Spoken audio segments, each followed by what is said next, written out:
She was just a maid in his mansion, or so he thought. But when she uncovered the billionaire's darkest secret and revealed her true identity, everything changed. What she found in his safe. You will never forget. Stay with me till the end. This story will break you and heal you all at once. Before we begin this powerful story, make sure to subscribe and tap the bell icon, so you never miss an episode filled with emotional depth and life-changing inspiration. Like and share the channel, because this is more than just storytelling. Every tale carries a profound moral lesson designed to move your heart, spark your mind, and uplift your soul. Billionaire's Maid discovers his shocking double life. What she found next changed everything.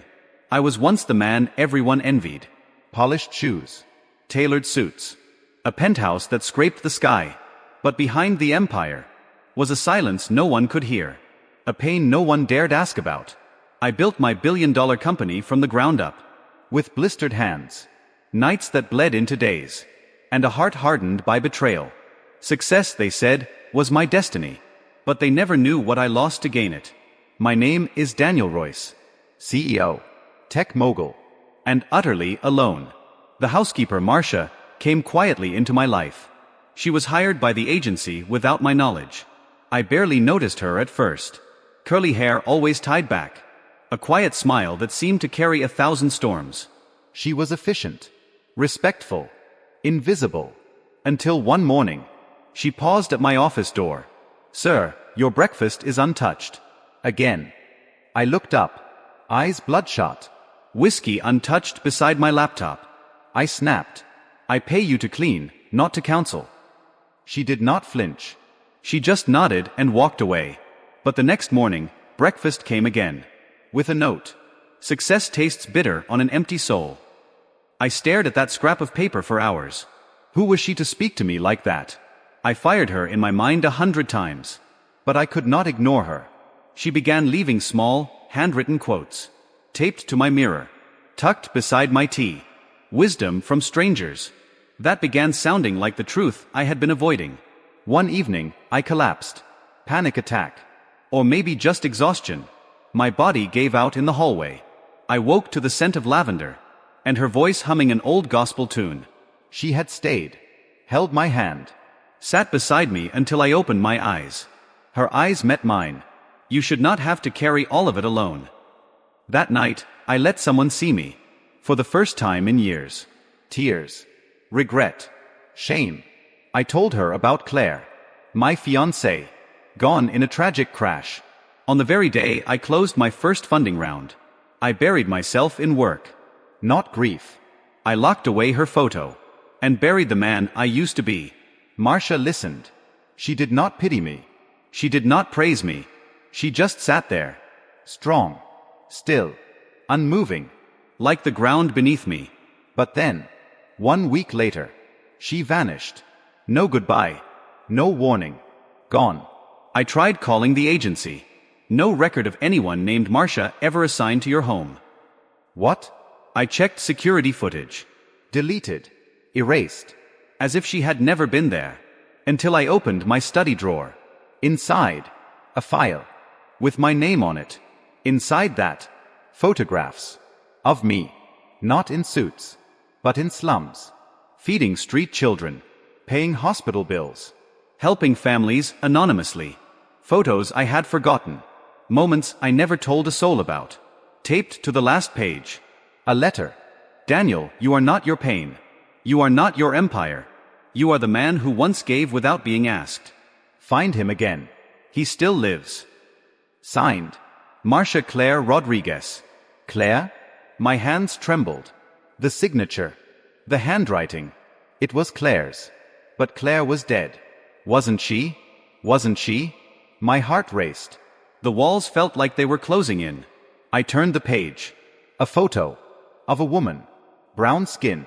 Curly hair. Eyes filled with both grief and purpose. It was Claire. Changed. Older. But her. Alive? And then, another photo. A little girl. With Claire's eyes. And my smile. My knees buckled beneath me. The room spun. I clutched the photo of the little girl. My daughter? No. It could not be. Claire was gone. I buried her. I saw the wreck. But those eyes. There was no mistaking them. I had stared into them during every pitch, every sleepless night, every whispered promise of forever. She was alive. Somehow, she had survived. And kept this child, our child, from me. The file slipped from my hands, scattering papers across the mahogany floor. My breath hitched in my chest. Why would she disappear? Why fake her death? Why hide from me? My mind screamed with betrayal. But my heart whispered a different truth. She must have had a reason. I ran to the guest room. The room Marcia, no Claire, had slept in for months. Everything was gone. No clothes. No scent. No trace. Except one small box on the bed, wrapped in linen. I opened it with trembling fingers. Inside, a locket. I remembered it instantly. A gift I gave her on our first anniversary. Silver. Inscribed with the words, "You are my always." I had not seen it since the crash. It had been found shattered beside the wreck. The police gave it to me. I kept it. Until the night I drowned it in the sea. Or thought I did. But here it was. Whole. Polished. Shining. I clicked it open. Inside, a lock of hair. Dark. Curly. And a note, folded tightly. I was never lost, Daniel. You just stopped looking where it mattered most. Suddenly, a memory flooded my mind. Claire. Before the accident. She was anxious. Secretive. Protective. She was going to tell me something. I was too busy. I told her. After the meeting. I never made it to that meeting. I never heard what she wanted to say. She had been pregnant. And I never knew. My fists clenched. My heart ached with a sorrow deeper than grief. This was more than loss. This was a second chance. Somewhere out there, Claire was watching, waiting, and a little girl, my daughter, was growing up without a father. I stood up, wiped my face, and made a vow. I would find them. I would make it right. Not with money, not with status, but with truth, with love. I grabbed my coat, my car keys, and that locket. I did not know where the road would lead, but I knew what I had to do. And then, my phone buzzed. A blocked number. Hesitation gripped me, but I answered. Daniel. A woman's voice. Familiar. Fragile. Brave.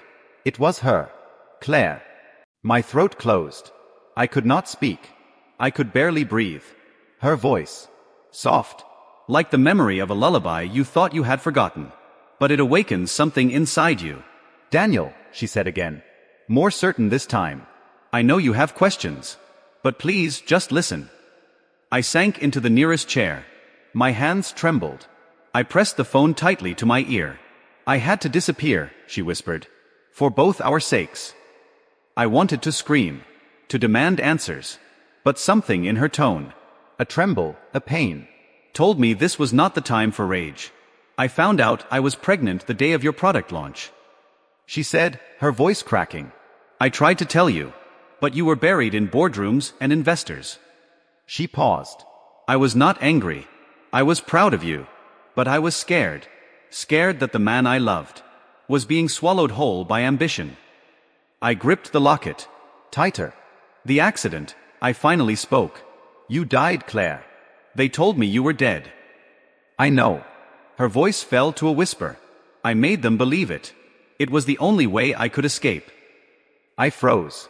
Escape? From what? Her silence was louder than any scream. There were people, she continued.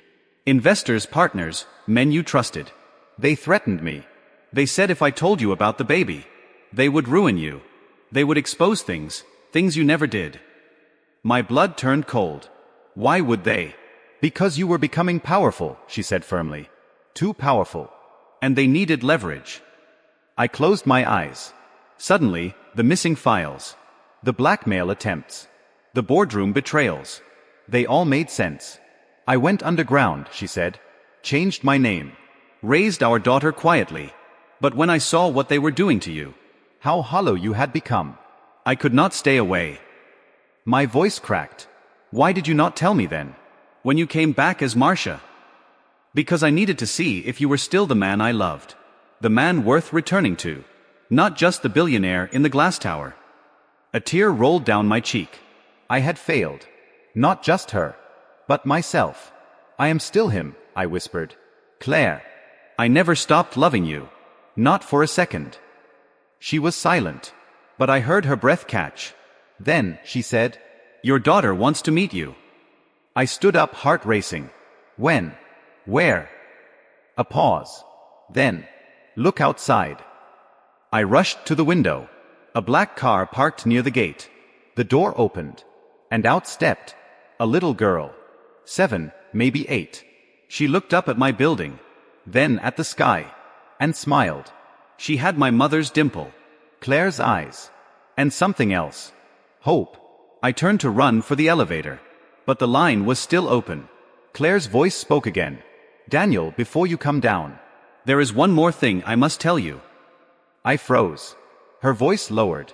She is not the only one you lost. And not the only one waiting. My heartbeat thudded in my ears. Not the only one? What did she mean? I stood motionless, phone clutched to my ear. Eyes still fixed on the little girl outside.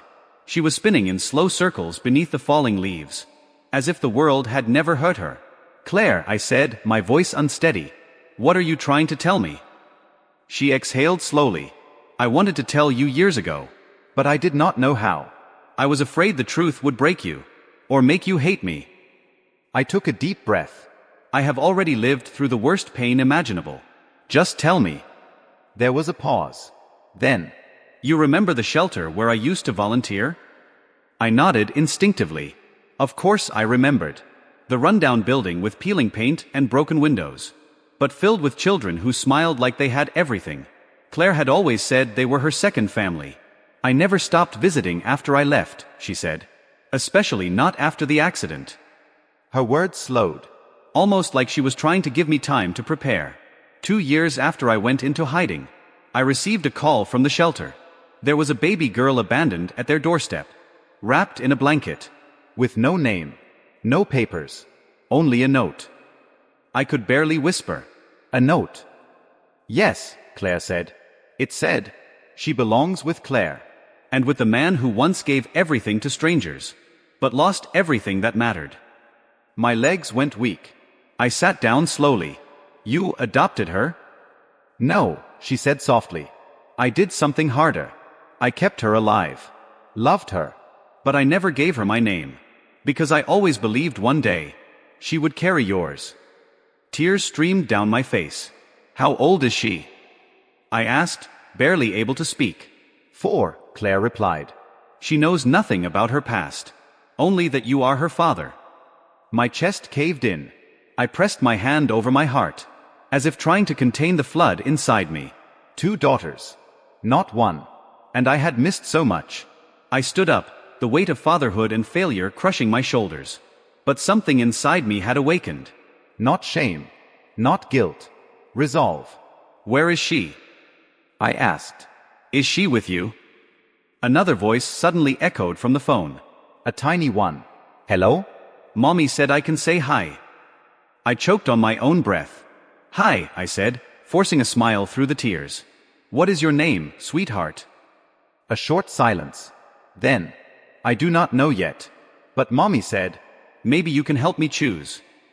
And just like that, every wall inside me crumbled. I looked out the window again. The older girl was waving now. Another figure appeared from behind the car.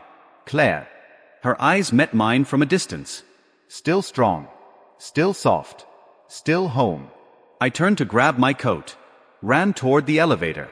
And then, the phone in my hand vibrated once more. A message. From an unknown number. Just 2 words. Not so fast. I froze mid-step. The elevator doors slid open in front of me. But I stood there, staring at the message on my screen. Not so fast. My fingers tightened around the phone. The joy that had bloomed in my chest only seconds ago, now twisted into something darker. I turned back toward the window. Claire was still standing by the car. The little girl, my daughter, was crouched by the curb, trying to catch a falling leaf. Everything in me screamed to run to them. But I knew that message. It was not a coincidence. It was a warning. I hit redial on Claire's number. No answer. I called again. Still nothing. I tried to open the security feed on my phone, only to be greeted with a flickering screen and an error message. Access denied. Someone had overridden my system. Someone was watching. I sprinted back to my office, rushed to my desk, entered my emergency access code into the private server.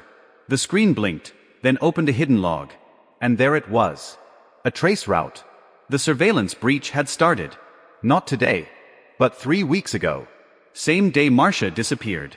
Same day I found the locket. And the source IP? My old investor, Vincent Harrow. A man I had once trusted like a brother. A man Claire had warned me about. Right before she vanished all those years ago. He had found her. And now, he knew she was back. A rush of panic hit me like a freight train. They were not safe. Not Claire. Not the children.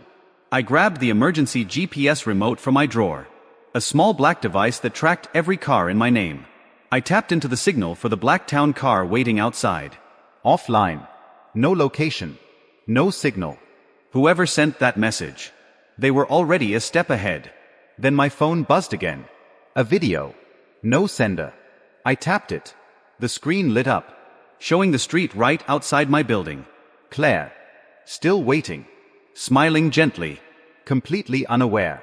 The camera slowly panned. Zoomed in behind her. A black van pulling up across the road. Windows tinted. No plates. The video paused. Then a message appeared. You have 10 minutes. Tell the truth, or lose them all. I felt the blood drain from my face. Tell the truth? What truth? What did they want from me? I stared down at the screen. The paused image. The threat. The family I never knew I had. And was already beginning to lose. Then, another message appeared. Check the safe. I turned slowly to the wall behind my bookshelf. There, hidden beneath a panel of oak, was a fingerprint-locked safe. I had not opened in years. Hands shaking, I pressed my thumb against the scanner. Click. The door swung open. Inside, a folder. Marked only with a single word. Claire. My breath caught. The folder was thick. Dust clung to its edges. It had not been touched in years. I reached in, pulled it out slowly, as though it held a living heart. Inside, photographs, documents, surveillance reports, and beneath it all, a sealed envelope. My name scrawled across the front, in Claire's handwriting. I opened it with trembling fingers. The letter was dated 8 years ago, 2 weeks before the accident. Daniel, if you are reading this, then something has gone wrong. And I am sorry I could not protect you from the truth sooner. The people funding your company are not who they seem. Vincent, Dreyfus, Mendez. They are not just investors. They are laundering money through your software, using your platform to move funds undetected. You are the perfect cover. The brilliant young mind with a clean record. I tried to gather evidence. I kept records, emails, transactions. I planned to go to the authorities, but they found out. And now I am being followed. I think they will try to silence me. Or worse. Use me to control you. So I have made a choice. To disappear. To protect you. To protect our child. Forgive me, Daniel. Please do not hate me. But when the time comes, when you find this letter, you must make a choice to expose them. Even if it costs you everything. Because if you do not, they will come for her next. Our daughter. And she deserves a father who chose truth over power. With all my love. Claire. I sat down slowly. The paper slipped from my hand. The weight of her sacrifice. Of everything she endured. Crushed me. She had risked everything. So I could remain free. So I could live. And all this time, I had been walking through my empire blind. Clutching my pain. Ignoring the shadows behind my own success. A file slipped from the folder. It was a photograph. Claire. Holding a newborn. Eyes full of fear and fire. The backside was scribbled with a name. Lena. 4 days old. A sudden sound outside snapped me out of the haze. Tires screeching. A scream. Claire. I raced to the window. Just in time to see the black van's doors swing open. 2 masked figures. Rushing toward the car. Claire shoved Lena, my daughter, behind her. The older girl clung to her leg. They were surrounded. No one else on the street. No guards. No witnesses. Only me. And the truth I held in my hands. I turned to the safe. Buried under the folder. A flash drive. Labeled Project Lazarus, Evidence. My hands tightened. This was it. This was what they wanted. The proof Claire had gathered. And now they were coming for her. For our daughters. I grabbed the flash drive, shoved it in my pocket, and sprinted for the elevator. Phone in one hand, folder in the other. A father's fury in my chest. As the elevator descended, I dialed a number I never thought I would use. Agent Rios, I said. This is Daniel Royce. The Lazarus file is real. And they have my family. A pause. Then, get out of the building, Mr. Royce. They are watching you too. The elevator doors opened. The lobby was empty. Silent. Then, a gunshot outside. Another scream. And my phone dropped to the floor. I hit the ground hard. My phone spinning across the marble floor. But I was already on my feet. The scream still echoed in my ears. I burst through the lobby doors, racing into the street. And there they were. Claire, shielding the girls behind her. Standing tall in front of the black van. Two men approached fast. One raised a weapon. Time slowed. Without thinking, I charged. I tackled the man nearest to her, slamming him to the ground. The second one turned his weapon on me. But before he could aim, a black SUV skidded to a stop across the street. Doors flew open. Federal agents swarmed. FBI, drop your weapons. The second man froze, then ran. But he did not get far. Claire rushed to me, pulling Lena into her arms. The older girl, Emma, wrapped her arms around my waist, her little voice trembling. Daddy, are you okay? I dropped to my knees, held her tight, held them all. And for the first time in years, I truly cried. Not from pain, not from regret, but from the overwhelming weight of something I thought I had lost forever. Hope. The truth came out in waves after that. Vincent Harrow and his associates were arrested. The Project Lazarus files were handed to the authorities. My company's name was cleared. I stepped down as CEO. By choice. Because I finally understood. Power without peace is poverty. I did not need boardrooms anymore. I needed breakfast tables. Story time. School pickups. Laughter echoing in hallways again. Claire and I did not go back to what we were. We built something new. Something stronger. We married quietly. In a small garden. With our daughters holding our hands. I opened a foundation in Claire's name. One that protects whistleblowers, single mothers, and children caught in systems designed to forget them. The mansion? I sold it. We moved to a modest home by the coast, where Emma collects seashells, and Lena paints our walls with crayons. Sometimes, I catch Claire watching me with that same quiet smile. The one she used when she was just the maid, in the house of a broken billionaire. Only now, she is the reason that man is whole again. Moral lesson. True success is not measured by empires, but by the courage to protect what truly matters. When we chase power, we often lose ourselves. But when we embrace truth, family, and love, we find a life richer than wealth can ever buy. And sometimes, it takes losing everything to find what was always worth keeping. Thank you for listening to this heartfelt story. If it moved you, share it, comment below, and let someone know. You are never alone.